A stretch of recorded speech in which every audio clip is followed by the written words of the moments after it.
Greetings, programmers. Busted Thumbs back again with Fluffy Wishes. Hello! And welcome to our third episode of our Frogger competition. We left off the last one having put together a game loop. And I know that that was complicated, but we're going to start doing things with the game loop, so maybe it might make sense as we start having a few examples of what we actually need to do with the loop. This time around, we need to do something with... What are we going to work on in this one? We're gonna work on moving the frog. We're going to move the frog. And the frog has to move. The assignment told us that the frog needs to move left and right with arrow keys and forward and backwards with up and down keys. Also arrow keys. So let's go ahead and let's do that. Let's make sure that he can move. And in order to move, we actually have to have him put into the right place to begin with. Let's do, when we're first setting up the level, we should keep track of where he should be. So now that we're working with the frog, we can make some variables that have to do only with that particular sprite. And the one that is important right off the bat is which column and row he's in. So his current column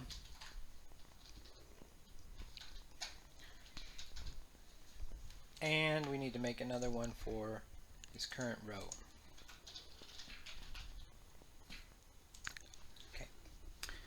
We don't need those to show up, but we do need to set those at the very beginning. Let's go ahead and make sure that when the level's set up that he is placed down at the bottom of the screen there.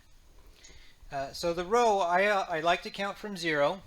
That's the programmer in me likes to do that. So the top row is going to be 0, and the bottom row is going to basically be our our total row count minus 1.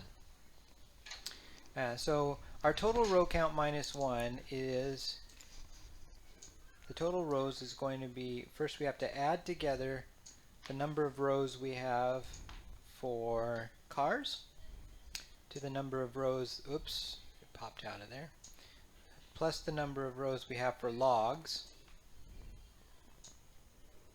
And I don't actually need minus. What I should do to do this, because we have 2 extra rows, is add 2 and subtract 1. But adding 2 and subtracting 1 is what? 1. It's adding 1, absolutely. So let's go ahead and instead of subtracting, let's have another add inside here. And let's go put that in there. And just add 1. So that means that his row should be down here. And then we need to figure out the column. Well, the column is essentially the total number of columns divided by 2. And that is the column count divided by 2. But there's an interesting case here. If there's an even number of columns, say there were 10 columns, what's column count divided by 2 if there's 10 columns? 5. But what if it's 11 columns? 5.5. It's 5.5. And that doesn't make any sense, right? Because the column, there's no 5.5 column. It's that doesn't make any sense at all. So what we have to use is another operator. If it's 11, we want it to be right smack dab in the middle. So let's make it even easier. Let's say it was 3. If there were 3 columns, we would want it to be in the middle one. So since those columns are 0, 1, and 2, we'd want the column that it's in to be 1, because we're counting from 0. And since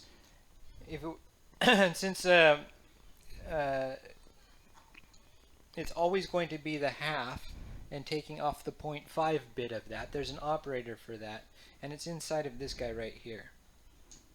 So if we take this whole thing and put it in here, and we change this to the floor of column count divided by 2, if it becomes 1.5, it'll become 1. If it had been 2.5, it would become 2. That's what the floor does. So that should be its column. So its current column should be that. Okay.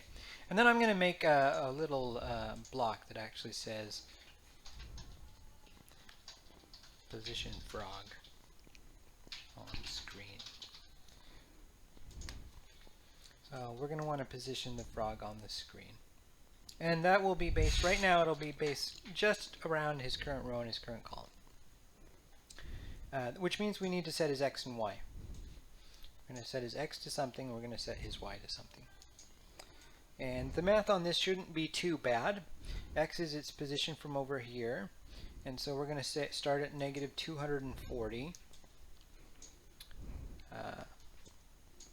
So we start at negative 240. Then we have to add a few things in. We have to add the side margin.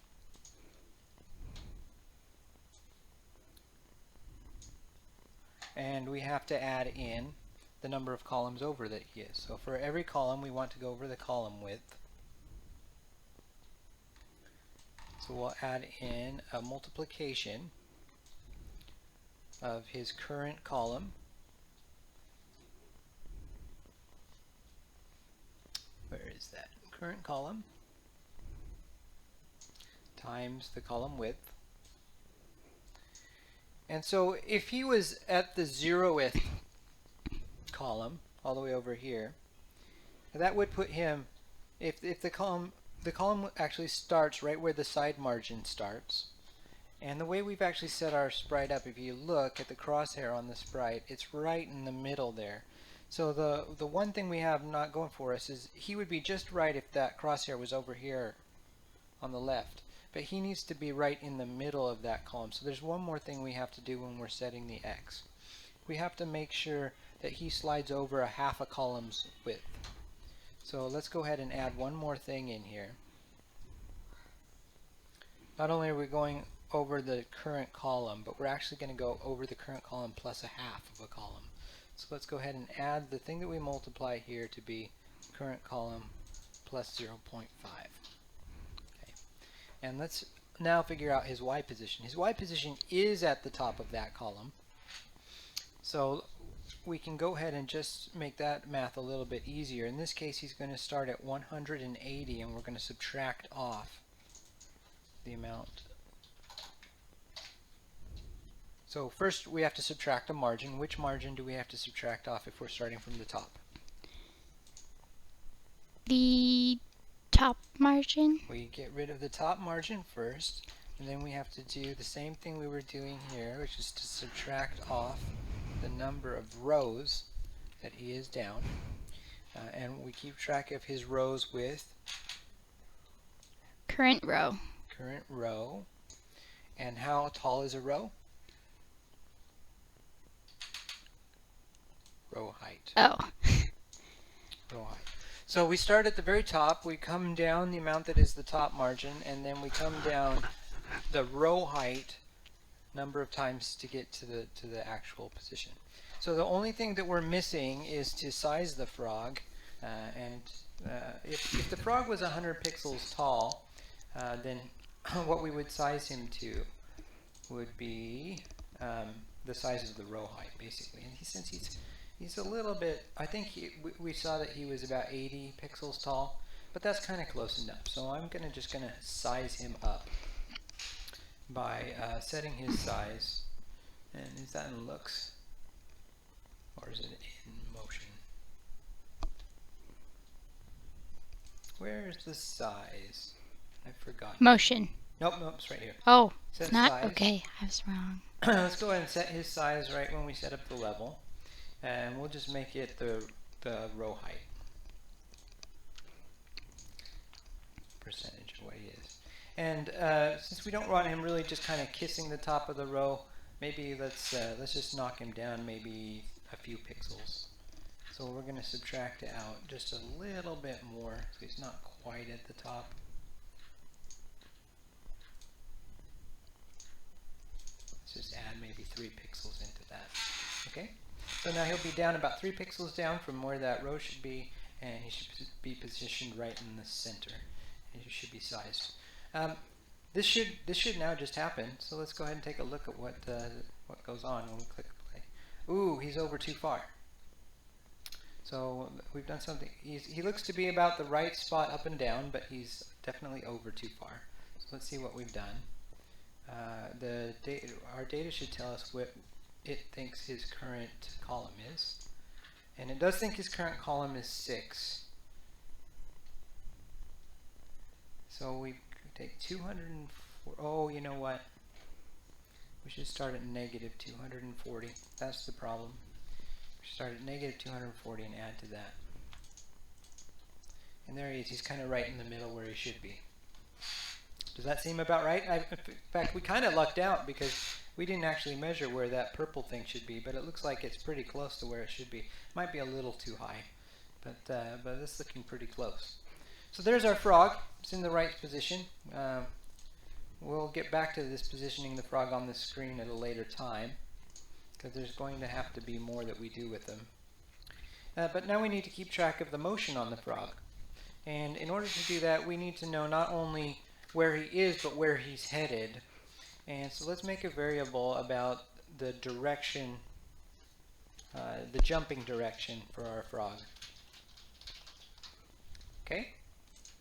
And since we need to kind of initialize that, oh, did I make that? No. You know what? I want that to be on the frog, so I'm going to delete that and try again. Make a variable which is for this sprite only, which is jumping direction.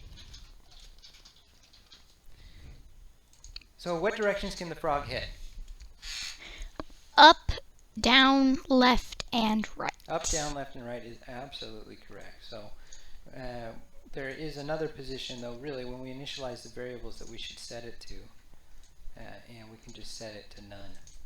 He's not really jumping in any direction at one point. Another thing which we're going to need to keep track of is the tick for that jump.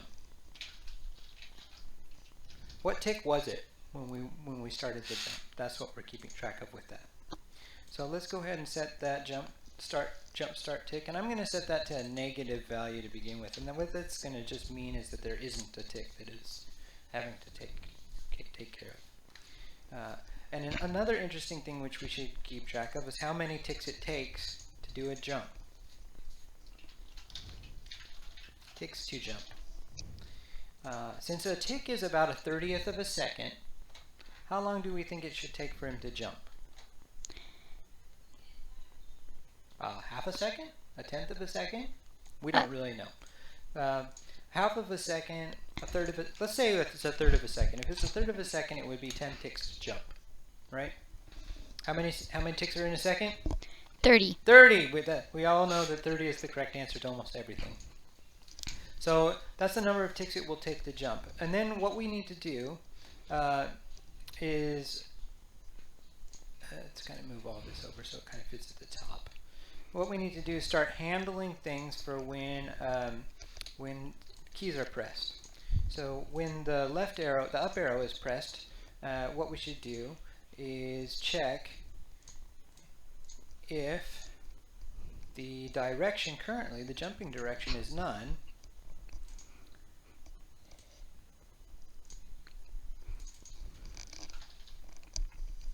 Then what we want to do is set the ticks to jump to the current, oh no, not ticks to jump, the starting jump tick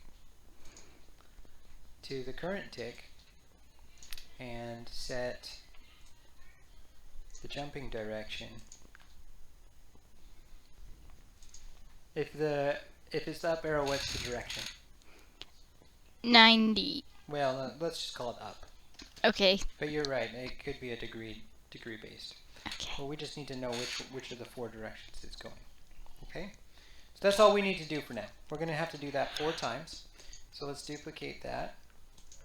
When it's the down arrow, if the jumping direction currently isn't set, then we should start a jump and set the tick to it, and set the jump direction to Down. down.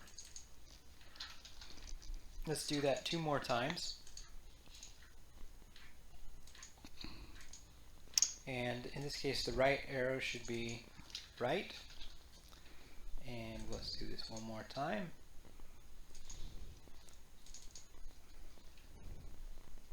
Up.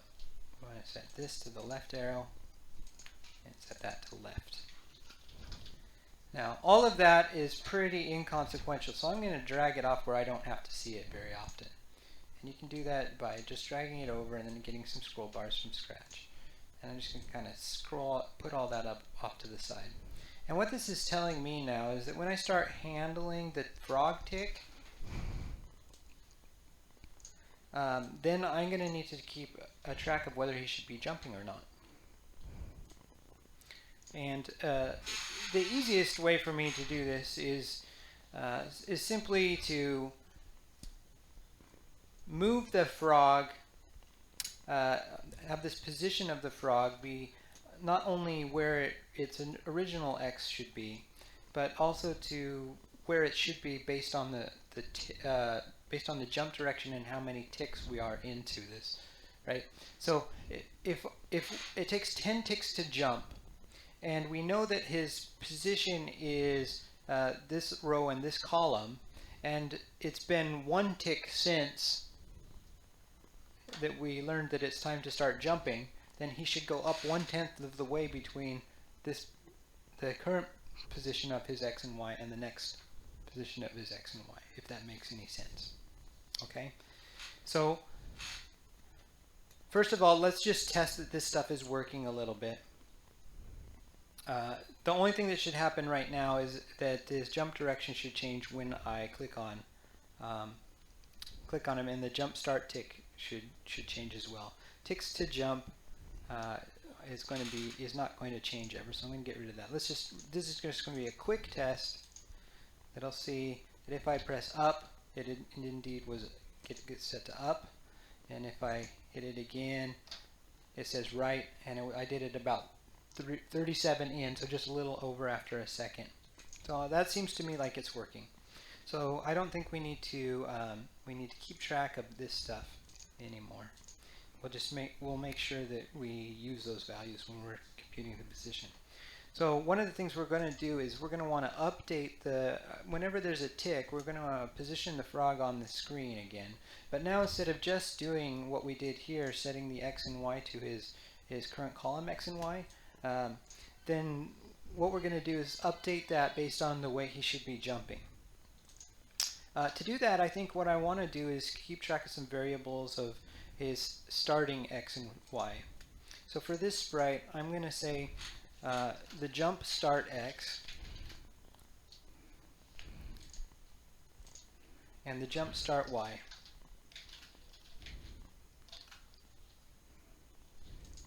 I'm going to have to keep track of that. So the easiest thing for me to do would be to go ahead and set jump start x and jump start y to be those guys right there. So the first thing we're going to do inside of positioning the frog is to change it so that the jump start x and the jump start y are the things that we've already done.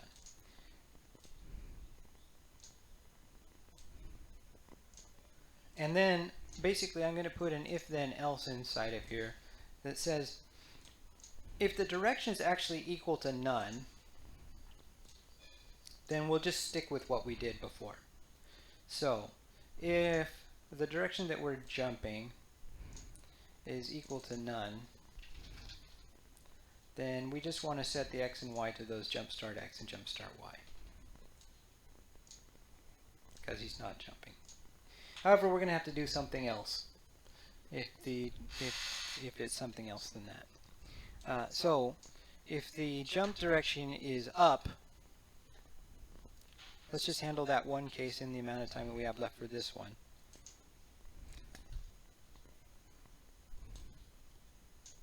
If our jump direction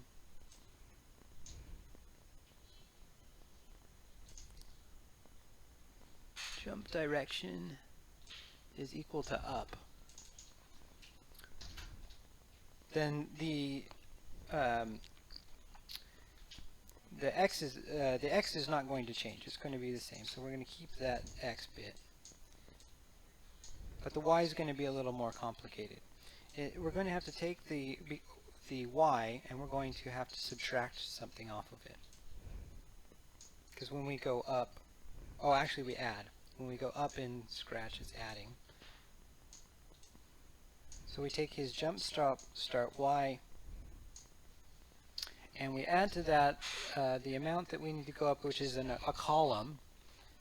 So we're going to add to that the column height, which is the total distance we need to go.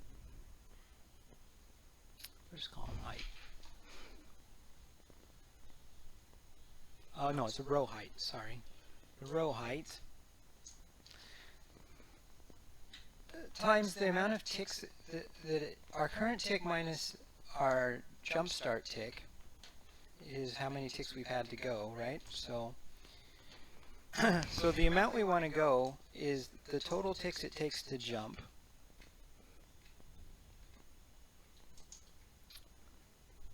ticks to jump divided by the actual number of ticks we've had since we started jumping. And that is going to be the current tick minus the jump start tick. Yes, the jump start tick. Okay. So this basically what this is telling us is the percentage of the jump that we need to do. And if this is greater than 1, the only problem is if this is greater than 1, we'll have problems. He'll go too far. So maybe one thing that I can do just to make sure that that this never gets to be too big. Well, no, I don't want it. I'll deal with that later if it happens to get too far. Okay. So the position that he should be in is the jump start y plus the row height times ticks to jump, and that should make him, when we get him to jump, he should move up to the right position. The thing is, the only thing we have to do is to make sure that if he gets all the way up, that he should stop. So let's make sure that we. I think maybe we can just try this. I think he might just go on a little longer than we want him to, but this is a good start. So if we go ahead and hit play here, and we press the up button, he jumped way too far. But that's okay. He did move. That's a good thing, and he didn't start moving until we hit the play button. He moved way up, and then he actually ends up settling back. And I understand why that's happening, but we've run out of time for this particular one, so we'll get to fixing that in the next episode. Take a minute though to think about what we're doing in here. See if you can understand what exactly we're trying to do. We'll try on each tick to determine what direction he should be going and setting his position based on that. And you can maybe even try and go ahead and start seeing if you can fix the jump direction. We'll get to that in the next one, but if you can figure out what it is we need to do to make it work first, you've got a head start on us. Hope this bit was fun. It takes a little while while I'm explaining this to put it all together again, so we're definitely not going to meet our hour to get this program working. But hopefully we'll understand a bit about how to program a program that uses a game loop. Alright, I hope you enjoyed watching this one. We'll get back to the movement on the frog, and hopefully even provide some animation when we get it back into the next installment. Thank you for listening. Bye-bye. Bye!